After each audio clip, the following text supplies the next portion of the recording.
फतेहाबाद में राज्यसभा सांसद सुभाष बराला ने सामाजिक सुरक्षा पेंशन और कई अन्य महत्वपूर्ण परियोजनाओं के लाभार्थियों को लाभान्वित किया। इस दौरान उन्होंने विपक्ष पर निशाना साधते हुए कहा कि विपक्ष के पास आज कोई मुद्दा नहीं है। साथ ही कहा कि केंद्र के बाद अब हरियाणा में भी फिर से एक बार बीजेपी की सरकार बनेगी।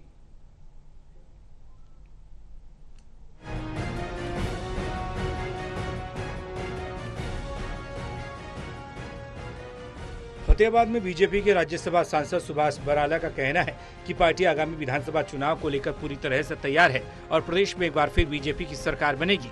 वो आज फतेहाबाद में डीपीआरसी भवन में राज्य स्तरीय सामाजिक सुरक्षा पेंशन वितरण कार्यक्रम में शिरकत करने के दौरान पत्रकारों से बातचीत कर रहे थे। इस दौरान नए लाभार्थियों को प्रमाण पत्र वितरित किए गए। साथ ही लोगों ने वीडियो कॉन्फ्रेंसिंग के जरिए पानीपत से लाइव चल रहे सीएम नायब सिंह सैनी के कार्यक्रम को भी देखा।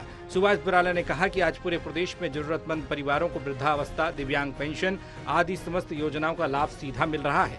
वृद्धावस्था पेंशन 10 सालों में दोगुना बढ़ चुकी है। अब 3000 रुपये पेंशन मिल रही है। प्रधानमंत्री आवास योजना के तहत मकान दिए जा रहे हैं और यदि मरम्मत की जरूरत है तो उसके लिए भी पैसे दिए जा रहे हैं। 5-5 किलो अनाज फ्री दिया जा रहा है। 5 लाख तक का आयुष्मान के तहत इलाज किया जा रहा है। पूरे प्रदेश में बीजेपी की टीमें चुनाव की तैयारी में जुटी हैं और एक बार फिर प्रदेश में बीजेपी की सरकार जरूर बनेगी।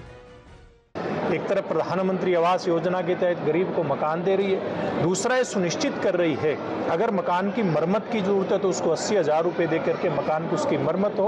और फिर मकान में जो गरीब व्यक्ति रहता है कैसे उसके परिवार को हर सदस्य को 5-5 किलो अनाज फ्री में मिले।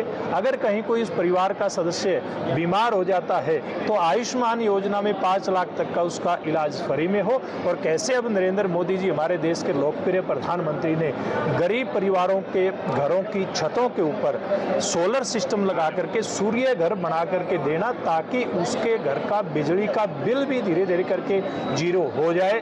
ऐसी गरीब कल्याण को समर्पित जो सरकार है, मुझे लगता है कि विपक्ष कितने भी बड़े बड़े दावे कर ले, ये सरकार हरियाणा के लोग दोबारा से जैसे केंद्र में एक रिकॉर्ड स्थापित किया है, हरियाणा में भी एक हरियाणा की जनता रिकॉर्ड स्थापित करेगी और पुनः नायब सैनी जी की सरकार हरियाणा प्रदेश के अंदर बनेगी। प्रदेश में बढ़ रही आपराधिक घटनाओं पर कहा कि निश्चित रूप से ऐसी घटनाएं हुई हैं जो स्वीकार करने लायक नहीं है। प्रशासन ऐसी घटनाओं के पीछे आरोपियों को जेल के पीछे भेजने के लिए प्रयासरत है। फतेहाबाद से रमेश कुमार, टोटल न्यूज़।